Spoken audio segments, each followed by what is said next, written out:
Welcome back everybody. एक बार फिर से आपको खुशामदीद कहते हैं। 26वीं आईनी तरमीम जिसके बारे में हम बहुत अरसे से डिबेट कर रहे थे, फाइनली वो फाइनलाइज होने के बहुत करीब है। बिल्कुल ऐसी है। और इस तरमीम को पास करवाने में बिलावल भुट्टो जरदारी का एक बहुत बड़ा रोल है।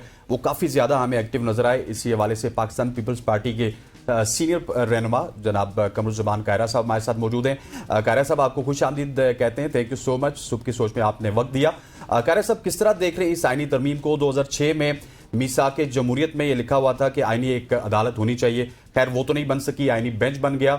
कल रात में ये बेंच बना है। क्या कहेंगे? अब एक सिग्नेचर बाकी रह चुके हैं, कितना ज्यादा सिग्निफिकेंट है ये तरमीम, 26वीं तरमीम पाकिस्तान की जो पार्लिमानी हिस्ट्री है उसके लिए?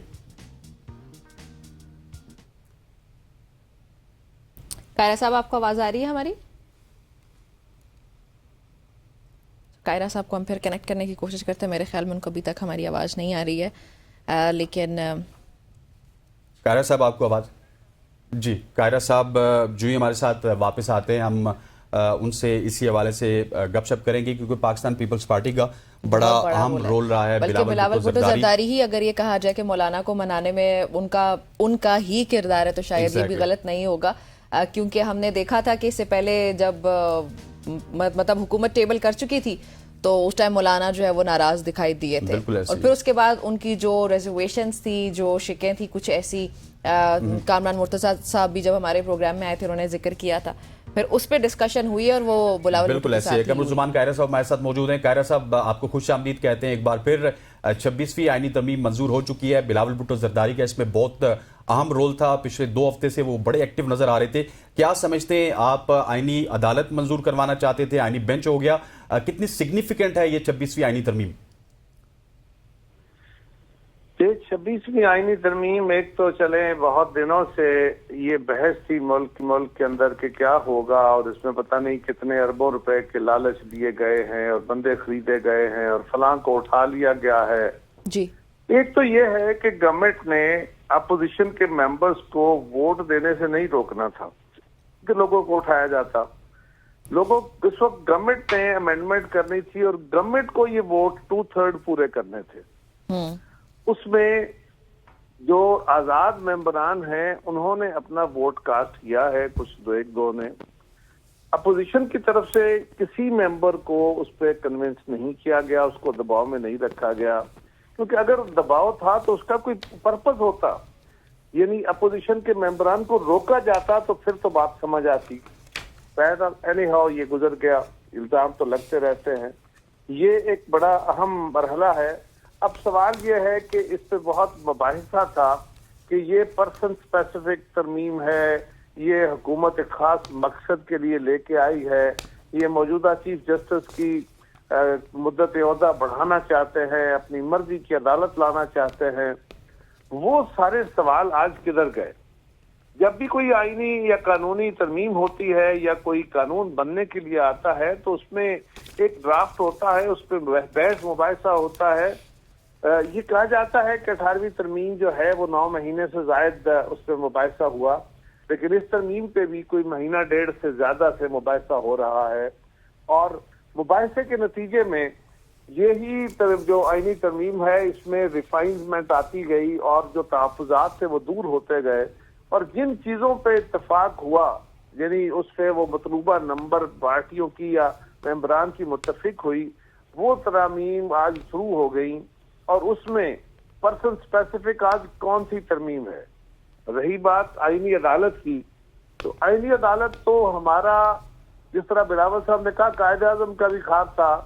मोहतरमा बेनज़ीर भुट्टो शहीद ने चार्टर ऑफ डेमोक्रेसी में इसका ख्याल दिया था, और फिर हमने 18वीं तरमीम के वक्त भी कोशिश की। उसके बाद भी हम हर दौर में कहते रहे कि ये एक आईनी अदालत बननी चाहिए जिसमें चारों सूबों की बराबर नुमाइंदगी हो।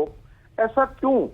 इसलिए कि पाकिस्तान के अंदर जो हमारे आईनी मामलात है, रेड पिटिशंस हैं, जो डायरेक्टली हाई कोर्ट्स या सुप्रीम कोर्ट्स में आती हैं और जिनको आईनी इंटरप्रिटेशन या आईनी सवालों के ऊपर पिटिशन की जाती है, डायरेक्ट वहाँ वो अपीलों की सूरत में नहीं आती, वो जो है उनका इतना बर्डन होता है, जजेस इस कदर ज्यादा उस पर उलझे होते हैं कि जो नॉर्मल लिटिगेशन है, यानी हाई कोर्ट या सुप्रीम कोर्ट में खास तौर पे जो लोगों की अपीलें होती हैं वो साल हर साल उनकी बारी नहीं आ सकती। लिहाजा आइन के, और उस पर यह भी होता है कि जज साहिबान कोई सिविल के माहिरीन होते हैं, कोई क्रिमिनल के माहिरीन होते हैं, कोई टैक्स के माहिरीन होते हैं, कोई बिजनेस लॉ के माहिरीन होते हैं। तो आइनी पिटिशंस के लिए आइन के माहिरीन पे मुश्तमिल बेंच या अदालत बननी चाहिए। हमारा ख्वाब अदालत था, चले हमारा पूरा ख्वाब पूरा नहीं हो सका, लेकिन उस तरफ एक बड़ा कदम जरूर उठाया गया है कि आज एक आइनी बेंच बना दिया गया। कभी फिर ऐसा मौका आया कि इस पे इत्तेफाक हुआ और इस बेंच की प्रैक्टिस को देखने के बाद फिर इसको अदालत की सूरत भी दी जा सकती है, लेकिन वो बात का इशू है। आज उस तरफ एक मुस्बत सफर है और मैं इस बात पे मुतमईन हूं कि सबसे बड़ी बात यह है कि इस आईनी तरमीम में मौलाना फजलुर रहमान साहब की, जो कि अपोजिशन के मेंबर हैं, आज भी अपोजिशन में बैठे हैं जी, उन्होंने बहुत रोल प्ले किया है। उन्होंने इसके मीम बैच देखे, पीपल्स पार्टी ने देखे, और बड़ी हैरानगी की बात है कि मौलाना फजलुर रहमान साहब पीटीआई के साथ लम्हा बलम्हा हर वक्त, हर चीज, हर मीटिंग के ऊपर उनके साथ इन टच थे। और पीटीआई ने अल्टीमेटली ये बात ऑन रिकॉर्ड है, उनकी लीडरशिप ने आके टेलीविजनों पे कही कि बिल्कुल हमारी जो हमारा इस पे इत्मीनान है, बड़ा मुस्बत पेशरफ्त है। और फिर उन्होंने कहा जी कि हम अपने लीडर से मुलाकात करने के बाद इस पे फैसला करेंगे। जब लीडर से मिल के आए तो भी बैरिस्टर गौहर और उनके साथ उनके सारे मेंबरान ने बैठ के, कमेटी जो गई थी मिलने, उन्होंने आके कहा कि लीडर की जो राय है इस पे बड़ी मुस्बत है, बड़ी अच्छी उनकी राय है जी। और अगर इसमें कोई शक नहीं है कायरा साहब के लार्जर कंसेंसस डेवलप करने की गवर्नमेंट ने भी कोशिश किया है, मौलाना साहब का भी बड़ा उसमें पॉजिटिव किरदार रहा है। लेकिन फिर भी अगर देखा जाए तो जैसे कल भी उमर अयूब साहब ने कहा कि हुकूमत को जल्दी क्या है, ये तरमीम 31 अक्टूबर को मंजूर हो जाती तो क्या हो जाता। जो इल्जाम लगा रही है ओपोजिशन हुकूमत पे वो यही है कि तरमीम जो है वो पर्सन स्पेसिफिक है, जस्टिस मंसूर का रास्ता रोकने की कोशिश की गई है या की जा रही है। तो इस पे फिर इसका क्या जवाब देंगे आप?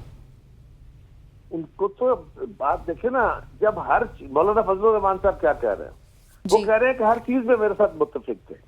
वो कह रहे हैं, ये बात कल ख्वाजा आसिफ साहब ने भी कही, मौलाना फजलुर रहमान साहब बार बार कह रहे हैं कि मेरे साथ एक एक चीज से मुत्तफिक थे।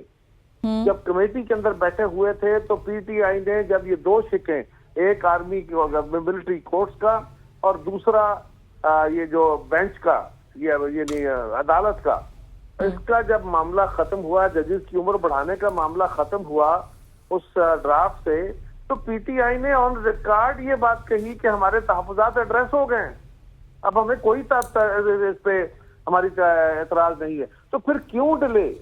तो आज ये तो कहना कि अच्छा जी ये होना चाहिए था, 9 महीने हुआ था तो अब 7 महीने कम से कम लगाने चाहिए, ये तो कोई लॉजिक नहीं है।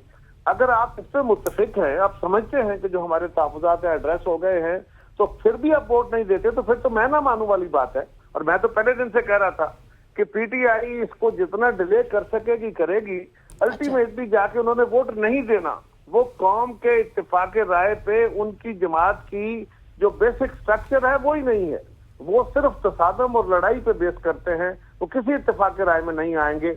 आज मौलाना फजलुर रहमान उनकी जरूरत थे, उनके साथ चलते रहे। जिस दिन मौलाना फजलुर रहमान से इख्तलाफ हुआ, देखिएगा उनके साथ क्या हासिल करते हैं। अच्छा कायरा साहब, मुझे ये बताइएगा कि अब क्योंकि 3 सीनियर जजेस को उनमें से कोई भी अपॉइंट हो सकता है, तो क्या हुकूमत इस तरह की बात सोच रही है कि मंसूर अली शाह की जगह किसी और को अपॉइंट कर लिया जाए? भाई जरा सांस लो, मुझे भी सांस लेने दो, कौम को भी लेने दो, इसलिए कि अभी तरमीम पास नहीं हुई। अब चाहते हैं कि कुछ ना कायरा साहब थोड़ी देर में हो जाएगी। अभी टेक्निकली सदर साहब ने उसकी बस सदर दस्तखत कर दे। अभी सदर साहब ने उसको दस्तखत करने हैं, उसके बाद ये लागू होगी। उसके बाद भी अभी बहुत दिन बाकी है। इट्स टू अर्ली कि अभी हम फौरी तौर पे इस पे आगे बहस शुरू कर दें। मुझे क्या पता हुकूमत क्या फैसला करेगी, मैं तो अपनी जगह बैठा हूँ। ये तो अभी हुकूमत आज मेरे ख्याल में अभी तो सोए होंगे सारे लोग, रातदारी जागते रहे, इसी वजह से वो तकरीब भी डिले होगी। अच्छा कायरा साहब, एक और कंसर्न ये भी है कि जब हमने देखा है कि आर्मी चीफ की अपॉइंटमेंट होती है, उस वक्त भी मामला बहुत ज्यादा लटक जाते हैं, एंड वक्त पे आके पता चलता है कि आर्मी चीफ कौन होगा।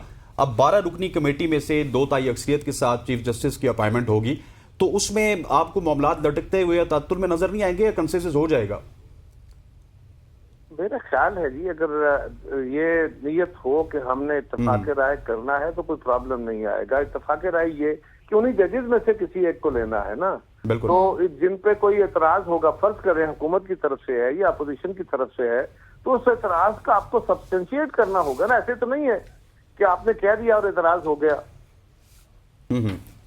ये तो नहीं हो सकता ना। फर्ज करे कि एक जज साहब को हुकूमत चाहती है कि नहीं आगे आने, और उनके ऊपर कोई एतराज नहीं है, और एतराज ऐसा नहीं है कि उसके ऊपर अपोजिशन के अरकान भी मुत्तफिक हो।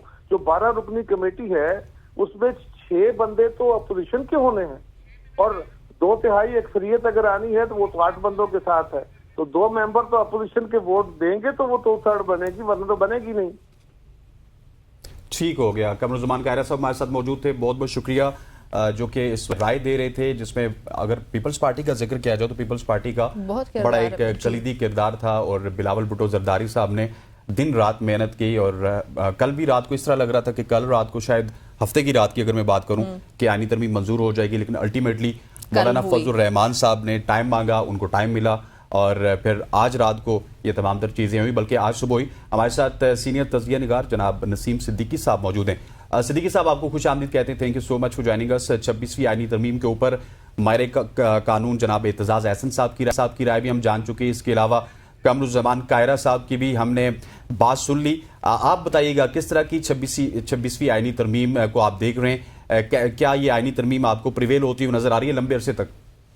बिस्मिल्लाहिर्रहमानिर्रहीम, बहुत शुक्रिया। देखें, आइन में अगर तरमीम आती है 2/3 अक्सरियत से आती है तो ये एक लीगल इसका मैटर होता है, लेकिन जिस तरीके से ये आइनी तरमीम की गई है, भले इसमें बहुत सारी क्लॉजेज अच्छी भी होंगी, लेकिन बात यह कि आपने जो तरीका अपनाया, आप आइन की बात करते हैं, आइन की पासदारी की बात करते हैं, आइन की बालादस्ती की बात करते हैं, वो आइन हमें नजर कहाँ आता है? जब हम देखते हैं कि इलेक्शन 90 रोज में करवाने के बारे में आइन कहता है तो वहां पे आप आइन से रूगर्दानी कर जाते हैं। आप आवाम का मैंडेट जो है, आवाम जिनको मैंडेट देता है उनको आप असेंबली में नहीं आने देते, आप फिर वहां रूगर्दानी करते हैं। अभी आपका जो है वो सेनेट मुकम्मल नहीं है, मखसूस नशिस्तों के ऊपर सुप्रीम कोर्ट ने आइन और कानून के मुताबिक फैसला दिया हुआ है, उसके ऊपर अमल नहीं हो रहा। और फिर जिस तरह आपने 2/3 अक्सरियत पूरी की है, आपने सेनेट के अंदर लोगों को तोड़ा है, जबरदस्त तशद्दुद किया है, तो मेरे ख्याल से ये बातें मुनासिब नहीं है। अगर आप इस तरह से कोई अच्छी चीज भी लेके आएंगे तो लोगों के उसके ऊपर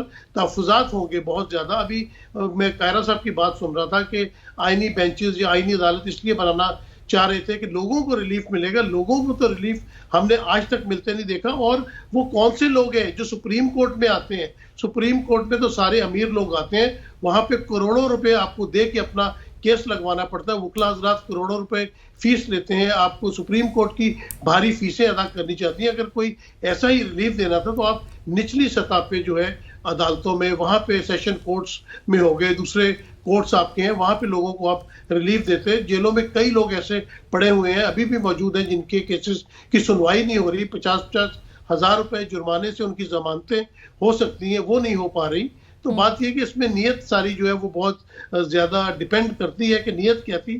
तो नियत तो नजर आई कि बिल्कुल दुरुस्त नहीं थी, कि वाकई इतनी क्या जल्दी थी कि इन्होंने 25 अक्टूबर से पहले आईनी तरामीम लेके आनी थी। एक दिन अगर आगे पीछे हो जाता तो फिर ये जो इस वक्त डाउट्स हो रहे हैं, ये लोग सवाल कर रहे हैं, वो नहीं होते मेरे ख्याल से। नसीम साहब, जो बात आप कर रहे हैं कि नियत यहाँ पे ठीक नहीं लग रही है, ऐसी कौन सी शिकें, ऐसे कौन से पॉइंट्स हैं जिनसे आपको लग रहा है कि हुकूमत की या तरमीम करने वाली तमाम जो जमातें हैं, इनकी नियत ठीक नहीं थी और ये किसी खास मकसद के लिए इनको ये तरमीम करनी पड़ी? देखिए, जैसे एक बड़ा अच्छा सिस्टम चल रहा था जुडिशरी के अंदर कि जो भी सीनियर मोस्ट होगा उसको वो खुद ब खुद चीफ जस्टिस बन जाएगा। लेकिन बात यह है कि जिस तरह तरमीम लाई गई, इसके ऊपर बहस मुबासा होना चाहिए था कि अगर आप एक तरमीम लेके आए, ये तो इस तरह हो रहा था कि उन्होंने अपना तरमीम बोली, तारड़ साहब ने, आजम नजीर तारड़ साहब ने, उन्होंने कहा यस नो, यस कर दिया सबने। कैमरे का रुख जो है वो सिर्फ चेयरमैन सेनेट की तरफ ही रहा। मतलब इन बातों पे अगर डिबेट हो जाए कि ये शिक है, ये तब्दीली लाना चाह रहे हैं, इसके ऊपर कोई अगर डिबेट करना चाह रहा है तो वो डिबेट करे, भले वो हुकूमती ऐवानों से हो, भले वो अपोजिशन की तरफ से हो, इसके ऊपर डिबेट होनी चाहिए। आप आइन की रूह को चेंज करने जा रहे हैं, आप आइन में तरामीम करने जा रहे हैं, और इस तरह लुक छुप के रात के अंधेरों में आप तरामीम कर रहे हैं, तो इससे तो पूरी कौम को जो है वो डाउट्स इसके अंदर क्रिएट होंगे, और वो उन्होंने करके दिखाया है। जिस तरह लोगों को लाया गया, फैसल वाडा साहब कह रहे थे कि अभी तो डिग्गी में लोग हैं, उनकी जरूरत नहीं पड़ी। जब इस तरह की बातें होंगी, इस तरह के काम होंगे, तो कौन यकीन करेगा इन चीजों के ऊपर। सर, माजी में हमने देखा है कि आर्मी चीफ की जब अपॉइंटमेंट होती थी तो एहतजाज हो जाते थे, धरने हो जाते थे, क्योंकि बाज पॉलिटिकल पार्टीज अपने आर्मी चीफ को अपॉइंट करवाना चाहती थी, वो नहीं होती थी। अब ये 12 रुकनी कमेटी है, फिर जब चीफ जस्टिस साहब को अपॉइंट किया जाएगा तो इसी तरह की एजिटेशन हो सकती है या नहीं हो सकती? देखिए, अब जिस तरह पाकिस्तान में वोटिंग करवाई जाती है, उन्होंने कहा जी कि 12 रुकनी कमेटी होगी और 2/3 अक्सरियत, तो 2 अपोजिशन के अरकान को अगवा करने में कितना देर लगती है या उन पे प्रेशर डालने के लिए कितना देर लगती है, वो चीजें सबके सामने है, ढकी छुपी नहीं रह गई। तो उनसे ये चीज करवाना और अपने मर्जी का जज ले आना, जब आप एक अपना मर्जी का जज ले आते हैं, आप जुडिशरी के ऊपर कब्जा करना शुरू कर दे, कोई भी पार्टी हो, पीपल्स पार्टी हो, पीटीआई हो, मतलब जुडिशरी को तो आजाद होना चाहिए ना। जब तक जुडिशरी आजाद नहीं होगी, जब तक जो है वो किस तरह फैसले कर सकती है। तो यहाँ पे तो हर चीज हुकूमत के हाथ में आ गई ना, तो हुकूमत जो मन पसंद होगा उसको प्रमोट करेगी, उसको सामने लेके आएगी। इनको आवाम का कोई इतना दर्द नहीं, आवाम का इतना दर्द होता तो बिजली की कीमतें कम करते, महंगाई कम। बिल्कुल बिल्कुल बिल्कुल, आप ठीक कह रहे हैं। नसीम साहब, माजत के साथ वक्त खत्म हो गया, हमें ब्रेक पे जाना है। बहुत शुक्रिया आपका हमें ज्वाइन करने की। गुफ्तगू आपने सुनी, कमर जमान कायरा साहब भी हमारे साथ मौजूद थे, और उसके बाद नसीम सिद्दीकी साहब की जो राय है वो आपने जानी। यहाँ पे हम शामिल करने लगे एक न्यूज़ ब्रेक, हमारे साथ ही रहिएगा।